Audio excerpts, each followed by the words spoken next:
Hello again. Very pleased you've been able to join us for our weekly TV broadcast. This week we're going to share with you something that we've enjoyed. It's an illustrated talk from Martin Jones, who actually belongs to the Church of God in Hamilton, and we here in Mount Forest have enjoyed a talk that he gave, first of all, for use at our teen camp. It's been a couple of years since we've been able to hold camps at Mount Forest Camp, about 15 minutes out of town in Egremont. But now that COVID regulations have been withdrawn and the risks seem to have reduced a bit, with due care, we held a teen camp for teenagers at the campsite this year, and they really enjoyed their time together.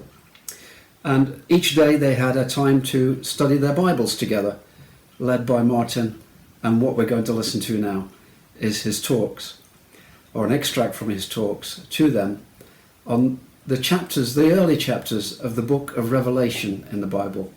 So I hope you'll just stay with us now and listen to this illustrated talk from Martin Jones on the first of the churches that are mentioned in that book, the church in Ephesus. Thank you.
Paul wrote to them, he says, "Husbands, love your wives as Christ loved the church and gave himself up for her." There's two types of word for love in the New Testament. One of them is phileo, and that's where we get the word Philadelphia, which is love of the brothers. And the other one is agape. And the first one is more to do with affection and brotherly love. This one, agape, the one that's used here, is about a heart choice, a heart's preference, a settled decision to love. And that's the love that Jesus has for the church. And it says, Paul says that he gave himself up for her. Because of that love, he gave himself up for her. A sacrificial love. Now that word, gave himself up, is often translated in the New Testament as the word betrayed. Jesus allowed himself to be betrayed and to be handed over by those betrayers, by Judas, to the authorities. And we know what was about to happen. And I want you to listen, to look at this picture just for a few seconds.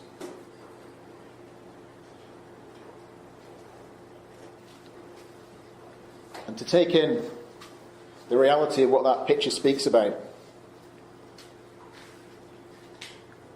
Perhaps your reaction to that picture, what went through your mind, the emotion that you felt, is a measure for you of what's in your heart and the measure of your love for Jesus. Just like the phrase, Jesus loves you, pictures like this, artwork like this, we can gloss on by. We've seen it so many times. And yet, there's so much there that tells us about Jesus' love for us. And this is where we leave the fluffy stuff behind. The stuff that we can't go into detail with the young kids because it would scare them. The terrible torture that Jesus went through.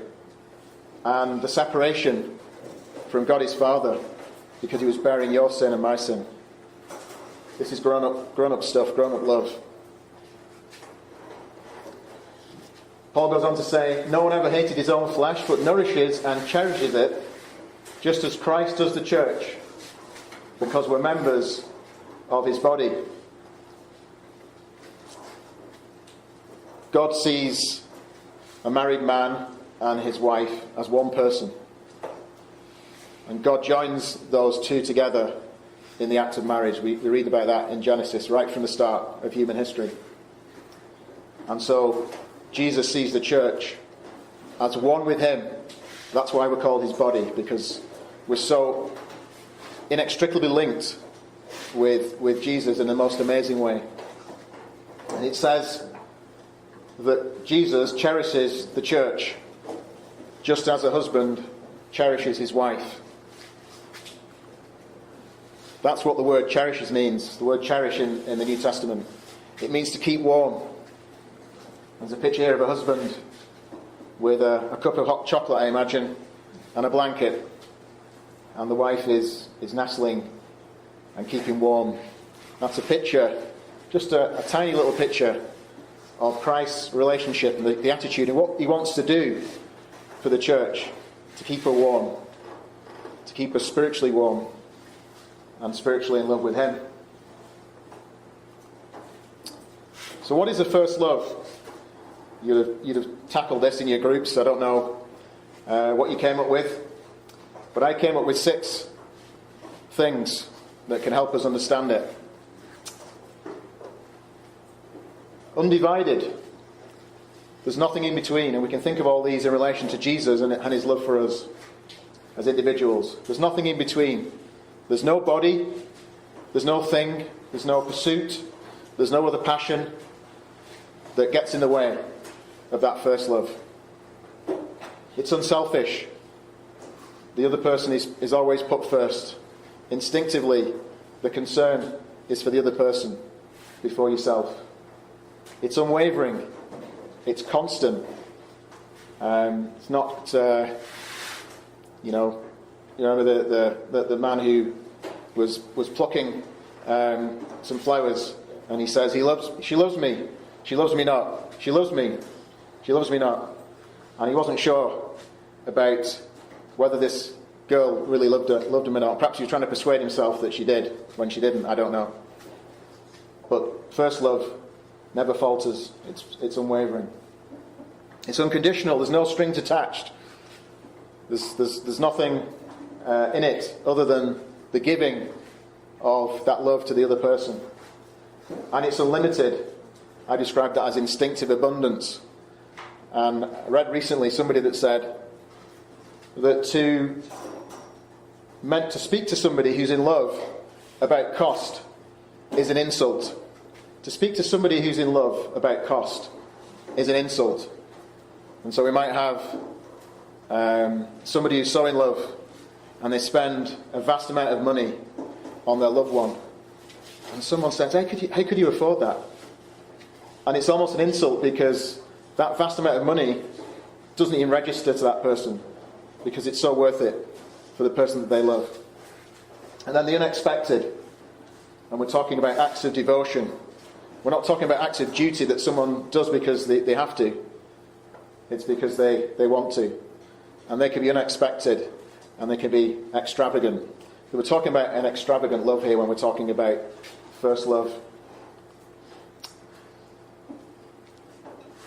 There's a strange thing that Paul says here in 2 Corinthians. And he says, I am jealous for you with the jealousy of God himself. Did you know that God was jealous? Thought jealousy was a sin. Well, God can't sin, so if God is jealous, it must be okay. He says, I promised you as a pure bride to one husband, Christ. The idea, the word behind jealousy, and we're going to be thinking in various times about different types of temperature this week, funnily enough. The word for jealousy is boiling. When you put some water on the camp stove, probably not tonight, that probably won't work very well, and you wait for the water to boil, that's a sign of the passion that God has, that Jesus has for us. It's boiling. It's at boiling temperature. It couldn't get hotter, the water, than boiling. And that's why he uses the word jealousy. Jesus does not want anything or anybody to get in the way of him and his love for us. Again, at the end of Ephesians, we would call this a shout-out today. Paul was fond of doing shout-outs at the end of his letters. This was a shout-out to all who love our Lord Jesus Christ with love incorruptible. Love incorruptible. What does that mean? I think most of us like fresh bread, don't we? Nothing better than a loaf of fresh bread coming out of the oven. And then the next day, it's not quite as fresh. But it's still okay, still good. Maybe not eat on its own, but with some condiment that'll cover up the little bit of lack of taste. Then the next day, well, actually I think this is only good for toasting now. And if you forget about it, and you've got the last few slices left, you come back to it in a few days and that's what it looks like. And that isn't quite as appetizing, is it? Mouldy bread. Nobody wants to eat mouldy bread. That is a picture of first love that's fresh, and then gradually perhaps, it starts to go mouldy and starts to stink. And God can smell it, and Jesus can smell it. That's what happened to the church of God in Ephesus, sadly. And Jesus doesn't use the analogy of bread. He uses the analogy, I think, of the silting up of the water that was allowing Ephesus to be a port. The word that Jesus uses about their first love is that they've abandoned it. And that reminds us of the fact that Ephesus was abandoned because the water dried up and there was nothing left. There was no point in being there anymore. And it was a gradual thing. It didn't happen overnight. It must have taken many, many years to silt up. And perhaps by the time they realised the problem, it was too late. That they tried 4 times to get the muck out of that water, to dredge it out so that they could go back to sailing boats in it, but it was too late. They couldn't do it. And the danger is if we leave our hearts too late, for too long, it might be too late for them to come back to God. You'll remember in the video that we watched, in the temple of Artemis, there was a man who was tasked with making sure that the fire at the temple never went out. And if they let it go out, there were very, very serious consequences. Unfortunately, the church in Ephesus was in danger if they hadn't already let that light, that flame for Jesus die out. And it wasn't that somebody had come and chucked a bucket of water over it. It was that it gradually got lower and lower and lower, and they had never fed it, never put more wood or coal on the fire. And eventually, it was too late. No amount of blowing and putting stuff on it would work. They had left it too late. Wanted to reiterate something that our monk friend said. Apparently he's called the Dominican Brother of the Apocalypse, which is a fantastic title. I think I might want to be known as the Brother of the Apocalypse going forward. But he said a few things that are worth repeating. A church that is still very active, but have forgotten why it needs to be active. Is she going to lose the heart, the soul of all of this? That's really the challenge. Is this still a relationship? Is this still a relationship? Or is it just going through the motions? In a believer's life, even a committed believer, it is easy to start talking about God and stop talking to God. These are very, very pointed things to say, but they're true, aren't they? You know as well as I do, we can talk a lot more about God than talk to Him. And that probably goes double for talking to Jesus. They were very busy. They were very busy as a church, very busy as individual Christians, I imagine. I don't think they had cappuccinos and iPhones. They probably had sundials. But they were busy. And that was good that they were busy. But they had lost the connection with Jesus. and he wasn't interested in all the good stuff if that one component was missing. Paul was one of the busiest people I think there's ever been. And it would be exhausting to go and just to track his missionary journeys and all the places that he went to and all the things that he did. And he didn't travel first class. He travelled in very difficult circumstances. He was shipwrecked on a number of occasions. He was persecuted, all the rest of it. But he seemed to have managed to avoid the trap that Ephesus had fallen into, because he says, "The life I now live in the flesh, I live by faith in the Son of God who loved me and gave himself for me." It's almost like he's borrowing those phrases from what he told the Ephesians. And he personalized it. He said, "The Son of God, Jesus, loved me." Even Paul, who was murdering his followers, and he gave himself up for me. And I'm going to live my life through that lens. And yeah, I'm busy, but I'm never going to let myself lose sight of the fact that this is who I am. This is my identity. It's that Jesus loved me and loves me and gave himself for me. What if we're sat here tonight thinking that what's in my heart for Jesus isn't what it should be? Maybe it never has been. Maybe it used to be, but gradually, for whatever reason, your heart's gone cold. The fire's gone out. It's got silted up with all kinds of other stuff that's taken Jesus' place. And Jesus is jealous right now because you're not giving him the first place. What can you do about that to restart that flame? Lots of things. But here's a suggestion. Anybody know who might wear this t-shirt in the Bible, in the New Testament? John.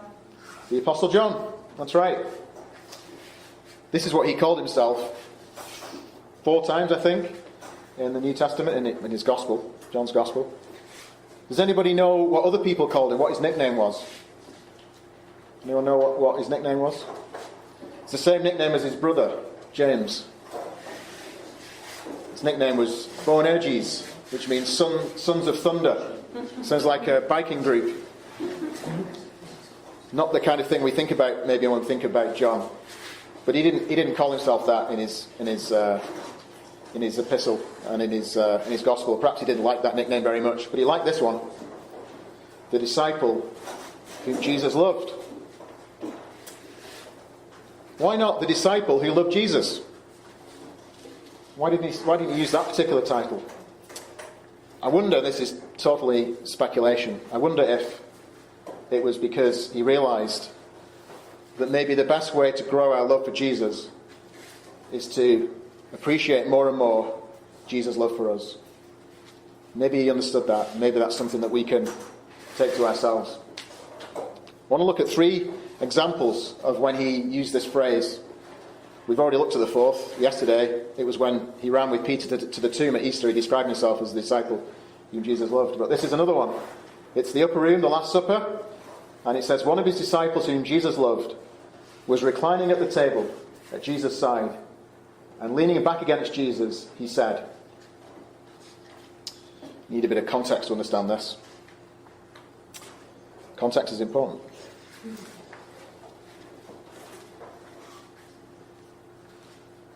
The upper room layout would have been tables, but not tables like we have in the dining hall. They're quite high. These would have been more like coffee tables. And the seats around would have been couches. And so they would have kind of reclined. It's quite relaxed because these meals went on for hours and hours. In the Mediterranean, even today, that still happens. And so they needed something comfortable to recline and relax. And John was reclining at table. So he's kind of out long and he's at Jesus' side. And Jesus says something that gets Peter's attention. And he says, one of you is going to betray me. And Peter's on the other side of the room. And he sees John next to Jesus. And it says in John's Gospel, Peter kind of motions to him, ask Jesus who it is who's going to betray him. So I think John kind of probably raises his eyebrows. And it says he leans back against Jesus. And it's hard to portray it, but the word in the Greek means that he rested his head on Jesus' chest. and he would have looked back into his eyes and asked him the question, who it is. Isn't that an incredible thing? That the Son of God, just hours before he was going to suffer a brutal crucifixion, was happy and comfortable to have John resting against him, just inches from him, and just being so comfortable and so relaxed that you can imagine, a group of friends just reclining about, asking him a question. And John was the one that was sitting not at Jesus' feet, but right with Jesus, on Jesus' shoulder. That's an amazing thing. It wasn't a more comfortable place for John to be. Just a few hours later, there couldn't have been a less comfortable place for John to be, because we find him at the foot of Calvary. And we've been there already, haven't we, tonight in our song. And we're going to go there again tonight, because John was there. And it says, when Jesus saw his mother and the disciple whom Jesus loved standing nearby, he said to the disciple, "Behold your mother." Jesus wanted John to look after his mother, a sign of how much Jesus loved John and how much he trusted him. But the point here is, all the other disciples had gone. They had fled. One had betrayed him, one had denied him, the rest had scarpered. John was right next to Jesus at the foot of the cross, so that Jesus could look down from the cross and speak to him. Must have been very close. It would have been a very noisy place. He was close enough for Jesus just to speak to him softly. "Behold your mother." We're back to this picture again, aren't we? What do you think the impact of being at the foot of the cross for not just a few seconds, but for hours and hours and hours, watching Jesus suffer and gradually, slowly, painfully die? It must have had such a dramatic impact on John. And he knew that he was doing that for him because Jesus loved him. The third time is a much happier time. And again, not very long after. And Jesus has risen from the dead. And Peter's had enough. And he goes out fishing and takes John with him. And they try to catch fish and they're drawing a blank. And then this guy on the seashore gives them some advice. And suddenly the net's full of fish. And none of the disciples recognize who Jesus is, but the penny drops with John. And I believe he says the only words recorded of John that weren't prompted by somebody else. This is what he says. "It is the Lord." Just 4 words. It is the Lord. His knowledge of Jesus, from being close to him every day for 3 years, from being next to him at meals, to seeing him die, he knew Jesus. And he could see him a mile off. Maybe not a mile, maybe 300 meters away. And he could see him not just when he came to the cross, but he could see him in his everyday life. He could see Jesus' presence. And he said to Peter, "It is the Lord." And John had Jesus in his heart and his mind. And he says, "I know who that is. It's Jesus." We need to be at the foot of the cross, don't we? Regularly. Churches of God, we have what we call the remembrance, the breaking of bread and the taking of the wine. And again, it's something that we can just take for granted, like that picture. We've done it so many times. I sometimes think it would be better if we spill the wine over the table and let the wine just drip onto the floor. That would be a symbol for us. Instead, we just pour it out into a cup, and that's what we're commanded to do. Creates a lot less of a mess, so we're thankful for that. But the point is that we have a weekly opportunity to come together collectively to the foot of the cross and to worship there, to ponder and to consider this scene and to consider the love of Jesus. And we don't just do it by turning up, we do it by preparing our hearts and our minds with something to offer to God, to say thank you for Jesus' love to us. And that's a wonderful thing to help us keeping the love of Jesus in our hearts. But Fanny Crosby had something even more than that. I say even more, only in terms of frequency, of course. She said in one of her hymns, "Near the cross, O Lamb of God, bring its scenes before me. Help me walk from day to day with its shadow o'er me." We need to be close to the cross almost daily, don't we? So that we don't let the impact of it lessen in our minds just little by little by little. And so we can do whatever we can. We can do that by reading our Bibles and reading the Gospel accounts. We can also have fellowship and have communion with Jesus every day too. And we can meet him at the foot of the cross. We can meet him in his word, where he'll reveal himself to us. We're going to think a little bit about that tomorrow, how we can explore and find Jesus in his word. Back to Ephesians again, and this prayer. If only the church had listened to what Paul said, and if only they had the strength to comprehend what is the breadth and length and height and depth, and to know the love of Christ, that you may be filled with all the fullness of God. What's the fullness of God? Well, I think Ben touched on it tonight, talking about the difference that Jesus makes in our lives. In every single aspect of it. It transforms it. It gives it purpose. And it gives it colour. And it gives it meaning. And that was something that John completely understood. See from his head, his hands, his feet, sorrow and love flow mingle down. Did e'er such love and sorrow meet, or thorns compose so rich a crown? Were the whole realm of nature ours, that were an offering far too small. Love so amazing, so divine, demands my heart, my life, my all.